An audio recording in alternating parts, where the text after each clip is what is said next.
The next type of change is chemical change. So in a chemical change, the original substance gives rise to one or more new substance with entirely different compositions and properties compared to those of the original substance. So chemical change is that type of change in which the new substance are formed, and the property of that new substance or the composition of the new substance is entirely different from the original substance.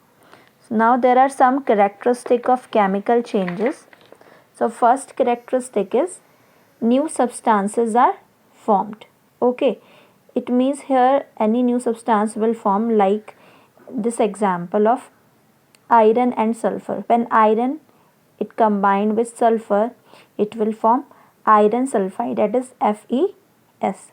So iron, we know the property of iron is it attract magnet, but this iron sulfide, it is not attracted by the magnet. So the property of this iron sulfide is completely from its constituent particles or elements. Okay, now the next characteristic is the change is permanent and irreversible. It means you cannot bring it back to its original state and it will last forever.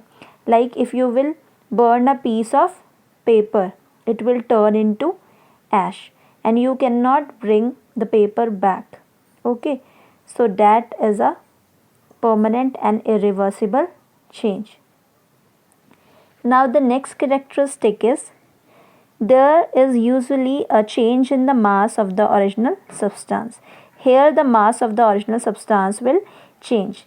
The best example is of magnesium oxide.